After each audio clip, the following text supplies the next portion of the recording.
Assalamualaikum warahmatullahi wabarakatuh. Alhamdulillahi rabbil alamin. Assalatu wassalamu ala nabiyyina Muhammad sallallahu alaihi wasallam.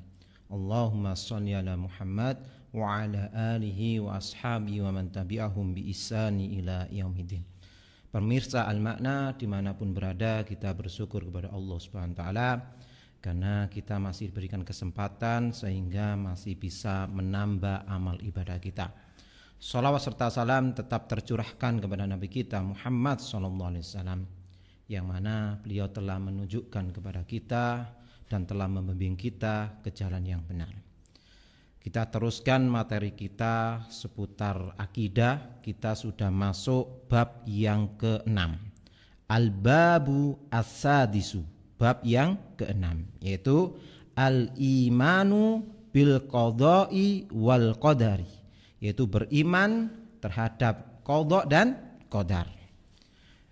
Wa fihi dhabitani, di dalam bab ini ada dua ketentuan. Beriman kepada qada dan qadar merupakan rukun iman yang ke-6. Secara makna, qadha secara bahasa adalah al-hukmu, yaitu hukum atau ketetapan. Secara syariat adalah huwa ma qadha bihillahu fi khalqihi min ijadin au iqdamin au taghyirin. Qadha secara syariat adalah apa yang telah ditetapkan oleh Allah, baik di dalam mencipta, mengadakan, mentiadakan, atau merubah. Sedangkan qadar secara bahasa adalah masdar dari qadartu syai', itu aku telah mengukur sesuatu. Aqdiruhu idza ahtatu bimiqdarihi, maka aku ukur ketika aku salah di dalam mengukur atau di dalam menimbang. Nah, ukuran secara bahasa adalah mengukur atau ukuran. Sedangkan secara syariat adalah ma qaddarallahu, apa yang telah ditetapkan oleh Allah fil azali, di masalah yang lalu, yang udah lama, di waktu azali, ayyakuna fi khalqihi, di dalam mencipta. Dan dalil-dalilnya adalah banyak sekali disebutkan di dalam Al-Quran maupun hadis. Wa adillatu ala anal qada'a wal qadara ruknun min arkanil iman. Dan dalil-dalil bahwasanya qada dan qadar ini adalah rukun dari rukun iman. Wa aslun min usulihi, dan pokok dari pokok-pokok keimanan. Yajibu imanu bihi, yang wajib diimani. Itu dalilnya sangat banyak sekali. Salah satunya adalah firman Allah Subhanahu wa taala di dalam surat Al-Qamar ayat 49. Allah mengatakan, inna kulla syai'in khalaqnahu biqadarin, sesungguhnya segala sesuatu itu kami ciptakan menurut ukuran. Dan juga disebutkan di dalam surat Al-Ahzab ayat 38, Allah mengatakan wa kana amrullahi qadaron maqdura, dan ketetapan Allah itu adalah ketetapan yang pasti adanya, yang pasti kepastiannya. Kemudian disebutkan juga di dalam surat Al-Furqan ayat 2, Allah mengatakan wa khalaqa kulla syai'in faqaddarahu taqdira, dan Allah lah yang menciptakan segala sesuatu dan menetapkan ukurannya yang serapi-rapinya. Dan disebutkan juga di dalam hadis yang panjang yang telah disebutkan di materi sebelumnya yang berkaitan dengan pertanyaan Jibril kepada Rasulullah SAW, yaitu hadis Jibril yang terdahulu ketika Rasulullah ditanya tentang ma huwal iman, apa itu iman, dijawab antu'mina billahi wa malaikatihi wa kutubihi wa rusulihi wal yaumil akhiri wa tu'mina bil qadari khairihi wa syarrihi. Jadi ketika ditanya apa itu iman, dijawab iman adalah engkau beriman kepada Allah, kepada malaikat-malaikatnya, kepada kitab-kitabnya, kepada rasul-rasulnya, kepada hari akhir, dan engkau beriman kepada takdir, baik takdir yang baik maupun takdir yang buruk. Kemudian faidah dari beriman kepada qada dan qadar ini disebutkan faidatun al-qada'u wal qadaru idzastama'a fi dzikri iftaraqa fil makna wa asbaha likulli minha maknan yahusuhu. Jadi kalimat qada dan qadar ini jika disebut bersamaan di dalam satu kalimat, maka artinya itu memiliki arti yang berbeda-beda. Wa idaftaraka fi dzikri dakhala ahaduhuma fi ma'nal akhar. Jika disebut sendiri maka sebagaimana iman dan Islam, ketika disebut qada maknanya adalah qadar, ketika disebut qadar maknanya adalah qada. Sebagaimana ketika disebut Islam maknanya iman, ketika disebut iman adalah maknanya Islam. Dan ada dua kelompok yang sesat di dalam memaknai takdir ini. Qad dhallat fil imani bil qada'i wal qadari ta'ifatani. Ya, ada dua kelompok yang sesat di dalam memahami qada dan qadar ini. Yang pertama adalah Jabariyah. Mereka mengatakan innal insana majburun ala fi'li nafsihi ay karrishati fi mahabbir rih. Jadi mereka mengatakan bahwasanya manusia itu dipaksa untuk melakukan sesuatu, tidak punya kehendak sama sekali, seperti bulu yang ditiup angin. Itu adalah Jabariyah. Jadi mengatakan manusia tidak punya kehendak sama sekali. Kemudian yang kedua adalah kelompok Qadariyah. Mereka mengatakan innal insana huwallazi yakhluqu fi'la nafsihi. Manusia itulah yang menciptakan perbuatannya itu. Wala alaqata lillahi bi'fidihi. Jadi tidak ada hubungannya dengan, tidak ada campur tangan Allah Subhanahu wa taala. Adapun Ahlussunnah wal Jamaah mengatakan lillahi masyiatun walil abdi masyiatun wa masyiatul abdi tahta masyiatillah. Allah lah yang memiliki kehendak dan juga hamba memiliki kehendak. Tetapi kehendak hamba itu di bawah kehendak Allah Subhanahu wa taala. Inilah cara memahami kehendak Allah Subhanahu wa taala. Kemudian di ketentuan yang pertama, al-dhabidul awal maratibul qadari arba'atun. Tingkatan takdir atau prinsip memahami takdir itu ada 4. Lil qadari arba'atu maratibah. Di dalam memahami takdir itu ada 4 prinsip. Dalat alaihi nusus wa qarraraha ahlul ilmi yajibu imanu biha imanan jaziman. Yang telah ditetapkan oleh nas-nas Al-Quran dan hadis, dan telah ditetapkan oleh ahlu ilmu yaitu ulama, yajibu imanu biha, wajib diimani imanan jaziman, wajib diimani tanpa keraguan sama sekali. Wala yatahaqqaqu imanu 'abdin bil qadari hatta yu'mina bihadhil maratibi arba'ati.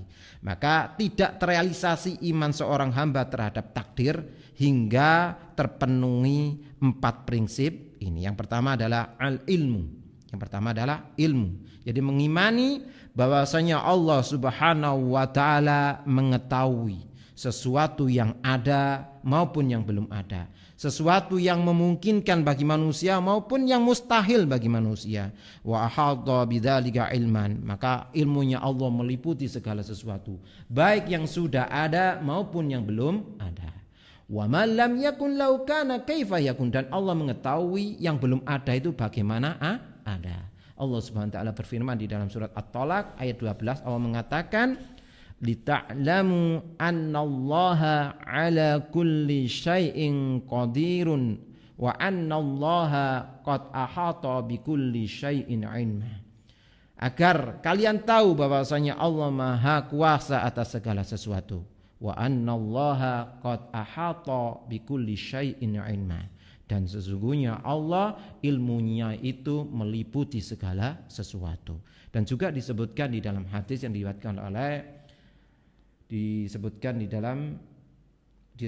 oleh Imam Bukhari, bahwasanya ini berkaitan dengan pertanyaan, ya, di saat ada seorang bertanya tentang bagaimana hukum anak orang kafir yang meninggal masih kecil.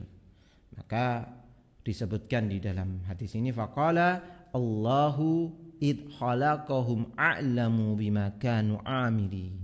Allah lebih tahu apa yang dilakukan oleh orang anak-anak itu ketika mungkin sampai dewasa, ketika Allah menciptakannya. Jadi Allah tahu anak-anak yang diwafatkan ketika masih kecilan orang kafir itu, Allah tahu ketika dewasa apa yang akan dilakukan gitu. Jadi ini Allah lebih tahu terhadap apa yang belum terjadi.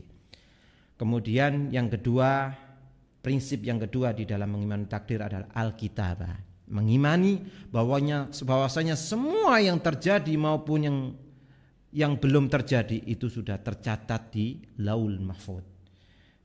Itu akan terjadi sampai hari kiamat. Kemudian disebutkan di dalam surat Al-Hajj ayat 70, Allah berfirman, "Alam ta'lam annallaha ya'lamu ma fis samawati wal ardh." Apa kamu tidak tahu bahwasanya Allah Maha mengetahui apa-apa yang di langit dan di bumi? Inna dzalika fi kitabin. Sesungguhnya semuanya itu sudah tertulis di kitab, yaitu Laul Mahfuz. Inna dzalika 'alallahi yasir. Sesungguhnya semua itu bagi Allah mudah. Dan juga disebutkan dalam surat Yasin ayat 12, Allah mengatakan wa kulla syai'in ahsainahu fi imamin mubin. Dan segala sesuatu itu telah kami kumpulkan di kitab induk yang nyata, yaitu di Laul Mahfuz. Dan juga disebutkan di dalam hadis yang diriwayatkan oleh Imam Abu Dawud dan Imam Tirmidzi dan Ibnu Majah dan Imam Ahmad, disahihkan oleh Syekh Albani, disebutkan di dalam satu hadis bahwasanya inna awwala ma khalaqallahu al-qalam. Sesungguhnya pertama kali yang diciptakan Allah adalah pena. Faqala lahu, maka Allah berkata kepada pena itu, uktub, tulislah. Kemudian pena itu mengatakan, Rabbi wa madza aktubu? Wahai Rabb, apa yang harus aku tulis? Qala uktub maqadira kulli syai'in hatta taquma sa'atu. Tulislah segala kejadian yang akan terjadi sampai hari kiamat. Maka ini adalah prinsip yang kedua. Segala sesuatu yang sudah terjadi maupun yang belum terjadi itu sudah tertulis di Laul Mahfuz. Kemudian prinsip yang ketiga adalah al-masyiatu, yaitu kehendak Allah. Jadi mengimani bahwasanya segala sesuatu yang dikehendaki Allah itu pasti akan terjadi, dan segala sesuatu yang tidak dikehendaki oleh Allah maka akan tidak akan terjadi. Masya Allahu kana, apa yang dikehendaki Allah akan terjadi. Wa man lam yasha lam yakun, dan yang tidak dikehendaki Allah tidak akan terjadi. Allah berfirman di dalam surat Yasin ayat 82, Allah mengatakan innama amruhu idza arada syai'an ayyaqula lahu kun fayakun. Sesungguhnya perkaranya, jika Allah menghendaki sesuatu, Allah hanya mengucapkan kun kepada perkara itu, maka terjadilah perkara itu. Maka juga disebutkan di dalam satu hadis yang diriwayatkan oleh Imam Bukhari dan Imam Muslim berkaitan dengan ada seseorang yang berdoa kepada Allah Subhanahu wa taala. Ana Rasulullah SAW Rasulullah berkata, la yaqulanna ahadukum Allahumma ufirli li in syi'ta. Jadi janganlah salah satu dari kalian mengatakan ketika berdoa itu, ya Allah, ampunilah aku jika engkau berkehendak. Allahumma arhamni in syi'ta. Ya Allah, rahmatilah aku jika engkau berkehendak. Maka Rasulullah melarang orang berdoa dengan ucapan seperti ini. Seharusnya dia liya'zimil mas'alatah. Hendaklah dia itu bersungguh-sungguh di dalam memohon. Fa innahu la mukriha lahu, karena tidak ada yang bisa memaksa Allah Subhanahu wa taala. Kemudian prinsip yang terakhir adalah al-khalqu, yaitu penciptaan. Kita mengimani bahwasanya segala sesuatu yang ada, segala sesuatu yang belum ada, itu semuanya Allah yang telah menciptakannya. Annallaha ta'ala khalaqal asya'a kullaha. Sesungguhnya Allah Subhanahu wa taala menciptakan segala sesuatu. Wa aujadaha biqadrihi al-kamilati, dan Allah mengadakannya dengan takdirnya yang sempurna, dengan ukurannya yang sempurna. ala dzalika, atas semuanya itu. Wa huwa subhanahu wa ta'ala khaliqun likulli amilin wa amalihi. Sesungguhnya Allah Subhanahu wa taala pencipta segala sesuatu, baik pelakunya maupun perbuatannya. Wa kull mutaharrikin wa harakatihi, dan setiap yang bergerak dan yang pergerakannya. Wa kullu sakinin wa sukunihi, dan setiap yang diam dan perbuatan diamnya. Itu Allah semuanya menciptakan.